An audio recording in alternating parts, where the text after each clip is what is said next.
Hi everybody, this is Jennifer and this is part 3, and I wanted to just keep things rolling a little bit since I am kind of on a roll on talking about narcissism, and so I wanted to try to give some examples of different things I just did in the last video, and I figure while I'm thinking about it, hopefully I can give some other good examples. So there are things in narcissism. There are words that we hear, and one is triangulating. And then we've got gaslighting. We have flying monkeys. Of course, we've already talked about trauma bonds. We have deflection. We have projection, which I've talked about some of this, blame shifting, I talked about in the last video. And so triangulation. So triangulation can be, they can triangulate you with people, places, things. So you could be trying to have a conversation with your narcissist and they are ignoring you, giving you the silent treatment basically. So you're getting a present silent treatment along with being triangulated with their phone.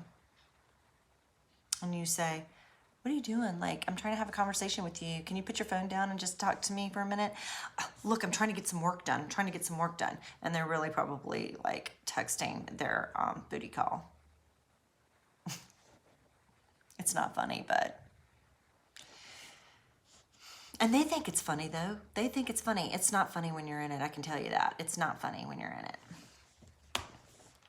How about their phone never went off in the middle of the night, ever? You could have been dating this person or married to them, whatever, been with them for years. Their phone never went off in the middle of the night. Now all of a sudden, boom, that thing is going off like, it's like ding, ding, dong, a ding, dong, dong, dong. You're like, seriously? I can't even sleep at night. Who is that? Can you put your phone on silent? It's nobody. It's nobody. It's emails coming in and they get up and they go in the bathroom. It's 2 o'clock in the morning. Why'd you take your phone to the bathroom?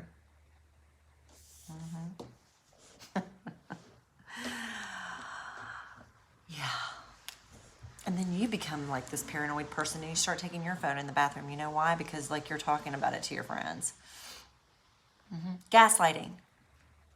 What is gaslighting? I've talked about gaslighting. We'll talk about gaslighting all the time because it is a big one for a narcissistic person to use.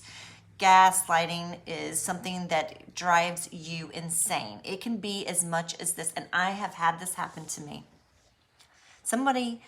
I've actually had a lot of gaslighting happen to me with different people, but one person literally tried to drive me crazy. It was their plan to literally drive me crazy, and it almost worked.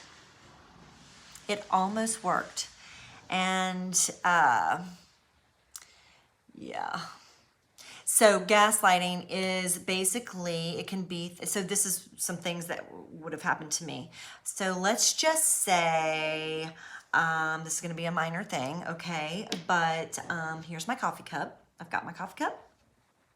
And every day I have my coffee cup and it's in the same spot. It's the same coffee cup. It's my favorite coffee cup. And I wash it, I clean it. I always put it in the same place. It's there. I never have to worry about it. It's been like that for years. Before this person came into my life and then after this person came into my life. And then all of a sudden, I can't find this coffee cup. This is so minor, but coffee cup. Where's my coffee cup? Oh my gosh, I need my coffee cup. Oh, I'm in a hurry. I've got to go out the door. Where's my coffee cup? It should be like keys or something. Coffee cup. I need my coffee cup. I don't know. I haven't seen your coffee cup. What's wrong with you? Just calm down.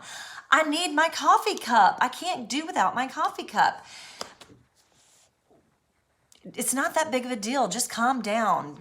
They're not helping you look for the coffee cup, by the way. You will look in you will be the person that is looking at, you know that you always have it in the same spot and you're just beside yourself. You've looked everywhere. You're looking in the freezer now. You're looking underneath the cabinets. Like the coffee cup wouldn't be in there. You're looking in the drawer and the desk behind you. You're looking in crazy places because it's nowhere to be found. Finally, you're like, I gotta go. I'm just not gonna have the coffee cup, or I'm gonna have to call a cab. I can't find my keys. Whatever it is, okay? So and you're so frustrated. Your day starts out frustrated.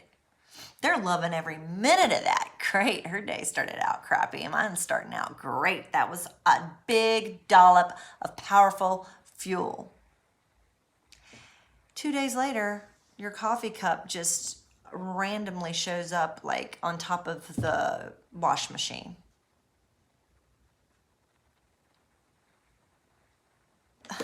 There's my coffee cup. I looked here. I know I looked here at least 20 times when I was frantically looking all over the house for my coffee cup. Hey, did you put my coffee cup down here on the wash machine? Did you find my coffee cup? No. What are you talking about? And you're like, I know my coffee cup wasn't there. I'm positive I looked here so many times. I even did laundry the night after. My coffee cup was not here. I know my coffee cup wasn't here.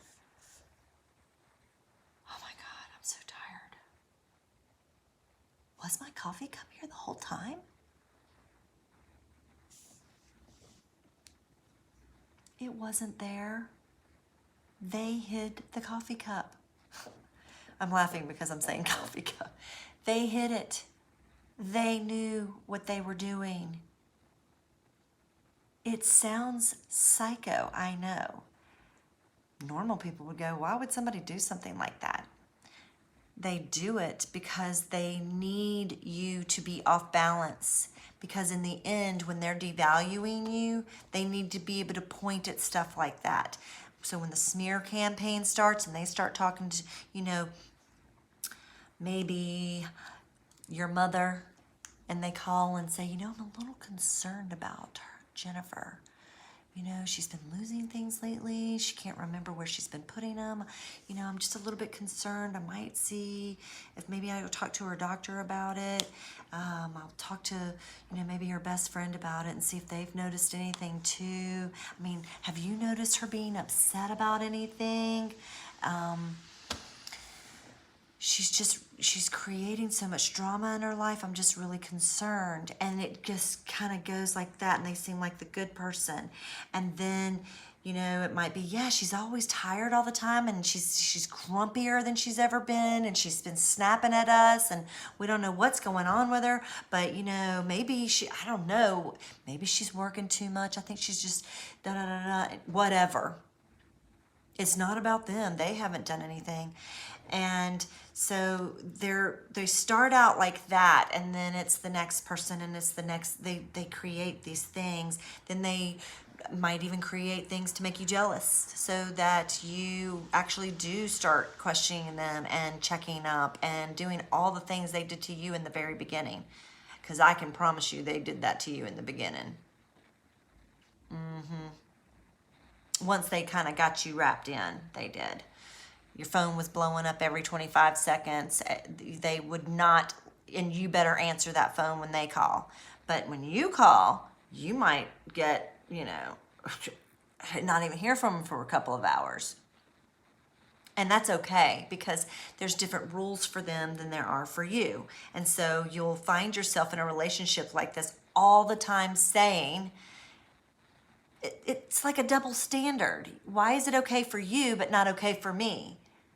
Yeah, I'm telling you, you've done that, right? And how many times have you been so worn out, tired, because you can't sleep, you're worrying all the time, you're working yourself to death, you're trying to make them happy, nothing's ever good enough, you never look good enough, you didn't dress right one day, your hair's not right, why did you color it this color, nobody likes you, they think you're, they do that too. So that's another let's go back to triangulation. They'll tell you that somebody doesn't like you so that you don't want to hang out with them, or that you might actually start going, well, if they don't like me, you know, they want you to kind of say something back so that they can tell that person, so that so that you're not hanging out and it isolates you away from them. And then you look like the bad guy. So you're never showing up to something, and it's because, you know, like a concert or something like that. Oh, she, you know, she didn't come. I guess she I don't know, who knows what is being said. Or gaslighting. So back to gaslighting. It can be something like along the lines of they said something to you and made a plan with you, and then you said, oh yeah, you know, what about tonight, da, da, da, da. And they said that. I never said that. We're not doing that tonight. What are you talking about? I would never spend money on that. No, you said we were gonna go, and I went and I bought a new dress and I got some shoes because you said that I never dress up for you, and so I thought I would dress up for you, and I thought we were doing this. I was really looking forward to it. I marked off time of work and everything. I was really excited about this. I got the babysitter. I never said that. I never said that we were gonna do that, Jennifer. And then, you know, I want to, oh, there we go with the word waterworks. Oh boy, here we go. All right, whatever. So I'm the bad guy. You and your dramatics. Yeah, you and your fake tears.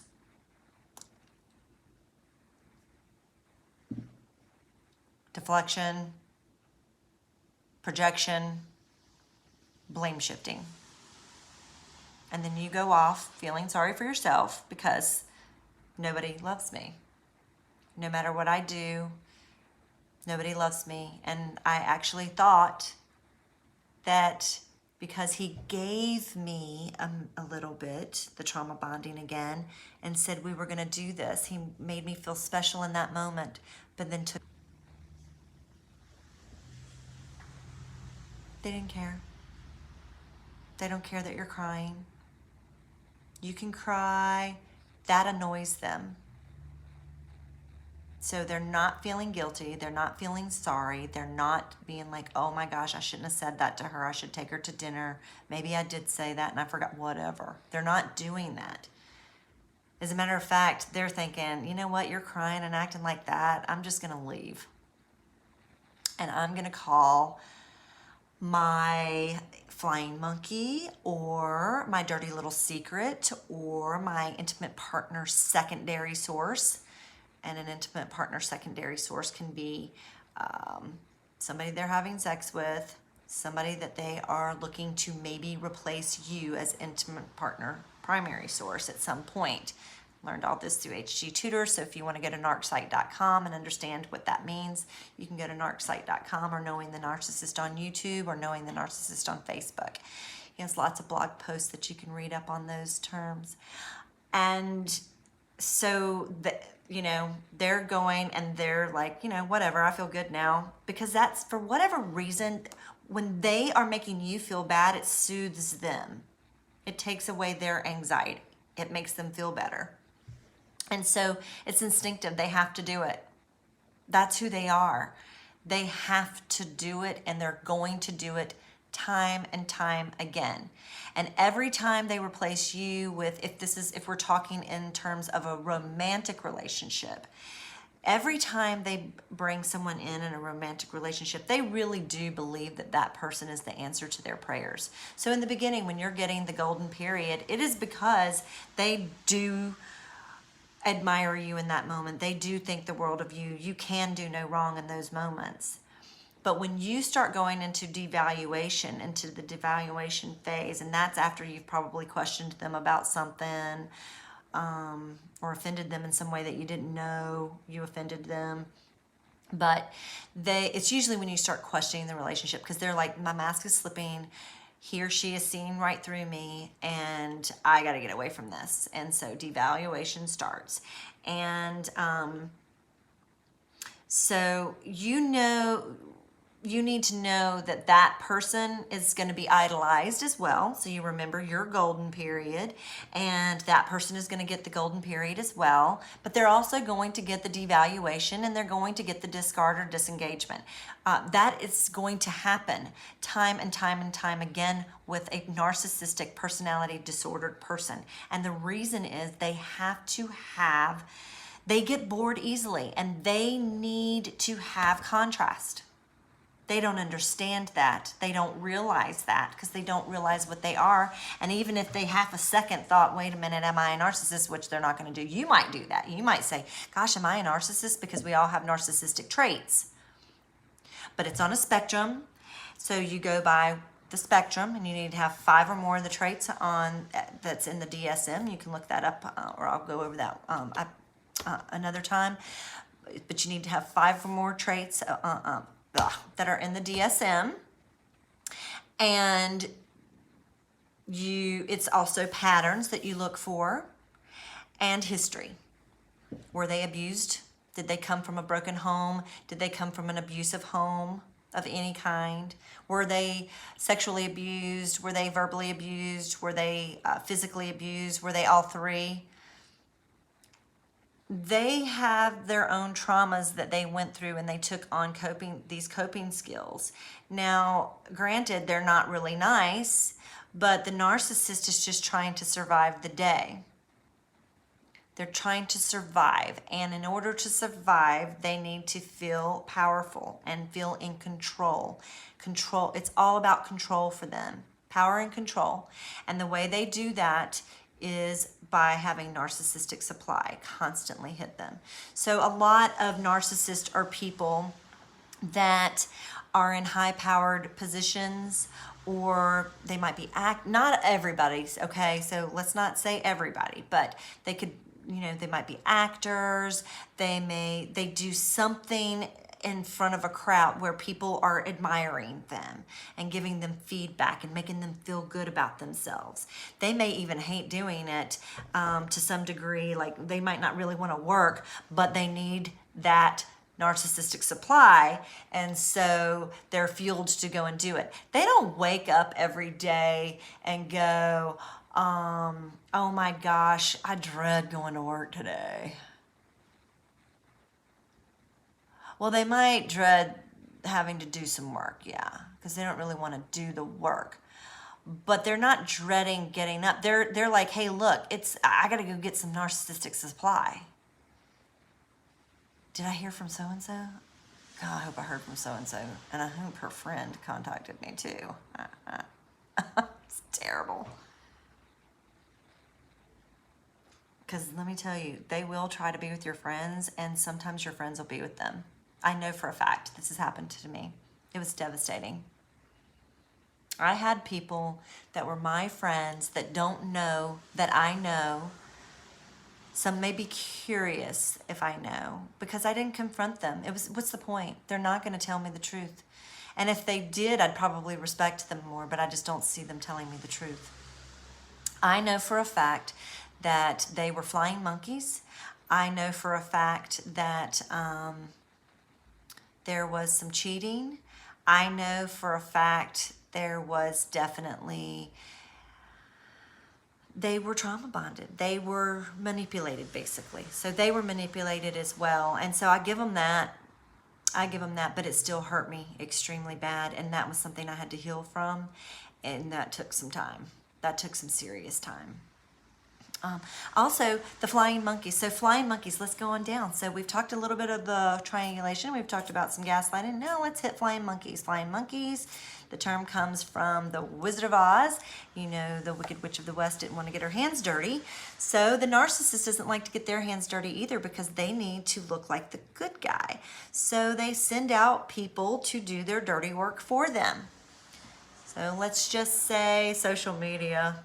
Social media is a great way to smear people. So, you know what? I want the flying monkey to post something that I know would upset my partner on social media. I'm not going to do it because then people are looking at me like I'm the bad guy. Let me go on and throw this off on this person because I don't really care what people think about them. And how awesome that they'll do it for me. It gives me so much power and control that they would actually do this. They admire me so much and think so much of me, or want to hang on my coattails so much that they would actually go and do this horrible thing and laugh and bring everybody else in and laugh, knowing that they are hurting someone. Knowing it. And then the other flying monkeys are being manipulated into believing that this person is a great person. You are being smeared, so you're looking like the crazy jealous person or whatever it is. And when you try to express yourself, those flying monkeys, whether they're well-intentioned or not, some are not, will sit there and say, I had somebody say something to me like this one time, and it was a really nice person. I really thought a lot of this person. I still do. I don't really know them that well, but what I did know, it could be the halo effect where I thought, but I think they really are a nice person from what I can tell from other people. So, but this well-intentioned person looked at me one time and said, let me see how I can word this without people knowing. Basically was saying, look, he's going to be around a lot of other women because of blah, blah, blah, blah, blah. And you're just going to have to understand that and not, it shouldn't, that shouldn't bother you. You shouldn't be jealous. I was like, it took so much because I really admired this person. And I was like, you just don't get it. And nothing, I couldn't tell. I was silent. I just was silent. I didn't say, I just said, yes, I understand that. And, and shook my head and this, that, and the other. And I was like, well, I guess he's going around telling everybody that I'm just a jealous, crazy person and that he can't be around other women. And I'm like, hello, that's not, no, I don't care. That's not it.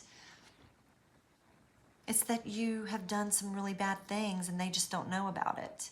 And you continue to do them, and then you put me in a situation again that was something that people here don't recognize as abuse to me, but I know it's abuse to me, you know it's abuse to me, and they don't see it, and then they abuse me too.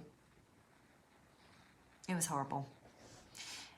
Flying monkeys can be flying monkeys without even realize they're being flying monkeys. And I actually feel bad for the people that are flying monkeys and don't realize that they were manipulated. Eventually they figure it out because eventually, if they hang out enough, they're going to see the true character of this person. It's going to slip. The mask is going to slip, or they'll question it themselves if they're in there enough. If not, they may not, but they may see it with other people. So if they pay attention, they'll see a pattern. Or they can be codependent type people and enablers and continue to make excuses for those people. Or maybe they need something from the narcissist, so they play along because, we see this even in, well, think about the Me Too movement. People kept silent. It's like I could lose my job. I could lose my entire career because this person is in power above me. And they're saying, if I say anything, if I do anything, then, you're not going to have a job. I mean, Bill Cosby was doing that. These people, they do those things and you're scared. It could be, something like that too. Because they do things to try to bond people to them, and then they, it's so crazy, and then they manipulate them into doing things that make these people uncomfortable. So some people actually really do feel uncomfortable doing the dirty work for the narcissist, but they feel they have to because they feel obligated because of something that the narcissist has over them. It could even be that they have it. It could be that I know for a fact that one person that I was with, oh my goodness, he couldn't stand like half these people, but some of them were cheaters. Some of them did drugs, and that he had certain information on these people, and of course he told me, and he told other people too, but told them not to tell anybody. And so he smeared them behind their backs, and yet they kissed his tail and did all kinds of stuff and were still flying monkeys for him, and had no idea. And really, he doesn't really like them that much, but he needs them to hold up the facade, because they're willing to do that. They're willing to talk nice about him and that kind of stuff. So I've seen that before too. And this was like a way long time ago or whatever, but again, you know, my entire life, I'm 51 years old, and my entire life I grew up thinking this kind of stuff was normal. And let me tell you, we all have narcissistic traits, but if you've been in a narcissistic relationship long enough, you will take on some of those traits of the narcissist. And so we need to recognize that as well. And they are banking on that anyway, because they want you to act out. And so, you know, when you're going through your process of recovery, you need to forgive yourself. It's very difficult to do that, I understand. But that is part of recovering from narcissistic abuse, because you may do some reactive abuse. And I know that I have. And I definitely have yelled and screamed. And I can remember hitting somebody before. And I'm not going to blame shift and deflect and say it's because they did. I should have never done that. Even though they did some really horrible things, I should have never done that. And I will say I felt so much guilt. It tore me to pieces. I had so much guilt over that. So deflection is, and we've talked about this some, but deflection is when you are trying to confuse people and you want the focus off of you, so you put it onto somebody else or something else. And so a narcissist is a master at doing that. It blows me away how they can do that. They can be at a dinner table and it can be like they say something super awkward that is like, what? Like, let's just say it's like a racist thing or something.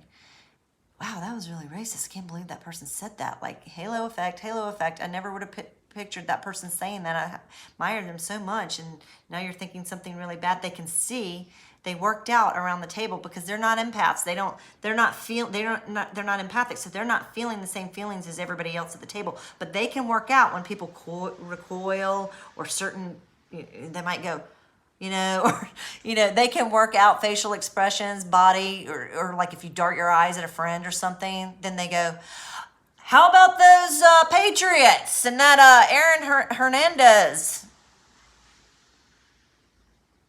I'm just making that something up. Oh yeah. Oh my gosh, Aaron Hernandez. I can't believe it.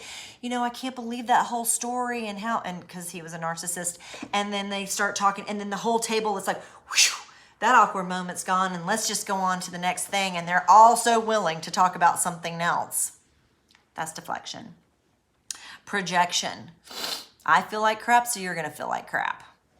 I'm having a bad day. Guess what? You're going to have a bad day too. You know what? Some kind of deal didn't go through, or I got the wrong Christmas present, or blah, blah, blah, blah, blah. My girlfriend, my sidekick over there didn't get me anything for whatever, or wouldn't see me at lunch today when I wanted to see him. So tonight when I come home to you, you're going to be treated like crap. Because guess what? I'm dealing with the messages. So they're dealing with the negativity and the back and forth and the messages that are coming in that are probably in the bathroom from those 2 o'clock in the morning. Ding, ding, ding, dong, ding, dong, dong. And so you're getting the cold shoulder. And so they will project all their ugly out onto you. Now, everybody has had projection. I've definitely projected. Again, we all have narcissistic traits. There's healthy narcissism. There is unhealthy narcissism. I'm going to have to say this all the time because I know that some people don't always see all the videos or whatever. But again, we're on a spectrum. All of us codependents are on a spectrum. Narcissistic people are on a spectrum. And, you know, so you're going to have some of these traits, and so you may do some of these. So that's why empathic people or codependent people sometimes will go, well, I feel like I've done that before. I feel like I'm the narcissist. What if I'm the narcissist and I caused all the problems? Listen, a narcissist is not going to admit they're a narcissist. They're not going to do that. So the fact that you would even consider it is enough to be like, you're not the narcissist, because you would go and fix it. I want to just fix that. I don't want to be like this towards people. You have empathy. The narcissist doesn't give a crap. They don't want people to call them that, but they don't give a crap. They really don't, and they're not going to admit that, and if they do, it's going to be on a private level, and I can promise you everybody else thinks that they give a crap. They will be the pillar in the community, I can tell you. So there's your projection, blame shifting. That just goes right along with deflection, projection. Blame shifting comes right along with it. So, oh my gosh, you cheated on me, and I can't, this marriage is not going to work out because you've cheated on me. I can't trust you anymore. You've cheated on me. So this is you, the codependent or the empathic person. And they go, well, you know what? If you would have been giving me sex on a regular basis, I wouldn't have cheated on you.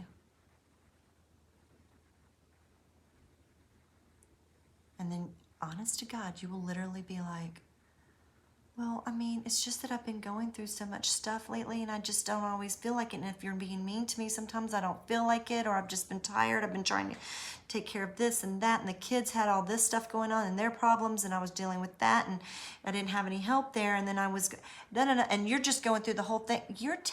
You will literally say sorry for things you shouldn't be sorry for.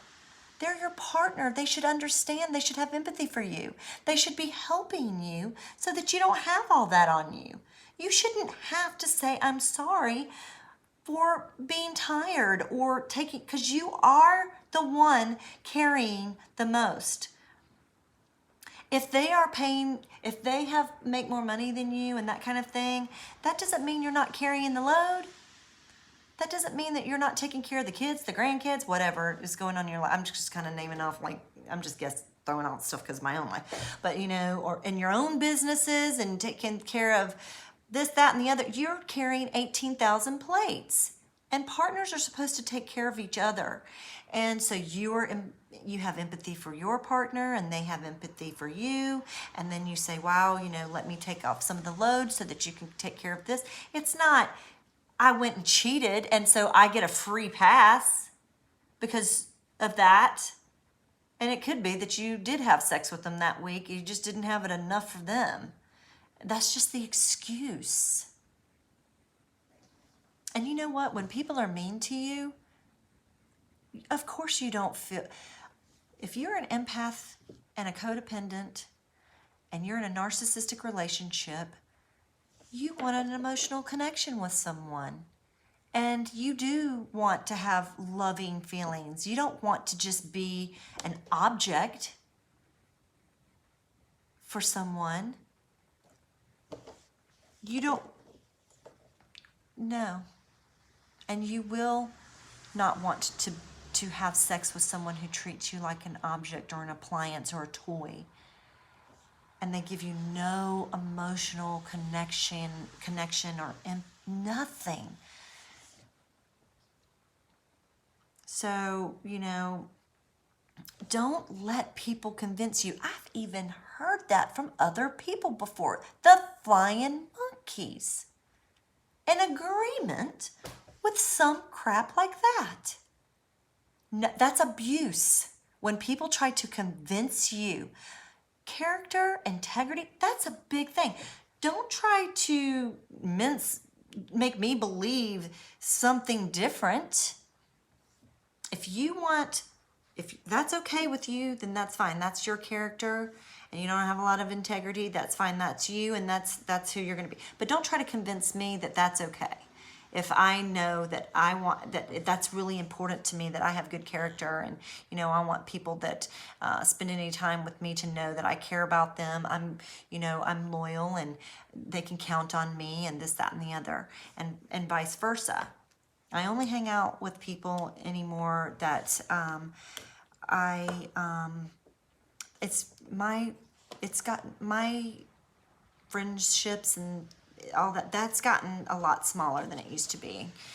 Just having a ton of acquaintances. People, they look at Facebook and social media and they think, oh, I have 5,000 friends and all these acquaintances are my friends. And they're your friend, or are they an acquaintance? Does it make you feel better? There's something about that makes people feel better, actually. We see that there's studies on that. It's like, who are your real friends? Who are the real friends and who are your acquaintances? Acquaintances, they're great. I love my acquaintances. I see them out and I look forward to seeing them, and they are great people, but they're acquaintances of mine. And so people sometimes will, narcissists do this, but so do other people as well, because we all have traits, but they will project it out like it's bigger, but really it's not necessarily like that. It might be that they have two real good friends and that they can count. Because really, is who is it that you can call that you know in a pinch, in an who are those people in an emergency that are going to come? Who's there when you're crying, and you need a shoulder to cry on and is consistent? I know one narcissistic person that I was with. There was this woman that used to all the time talk to them about broken relationships that she had or whatever, and he was always saying how he was enduring it and he couldn't stand it. He always talked so bad about this person, and this person actually believed that that was her friend. So you have to be, it's so confusing. She actually believed that that was her friend, and he wasn't. He like smeared her constantly to everybody. He couldn't stand her. And but she was one that would sing his praises. And so he definitely needed her in the coterie for that reason, to hold up the facade.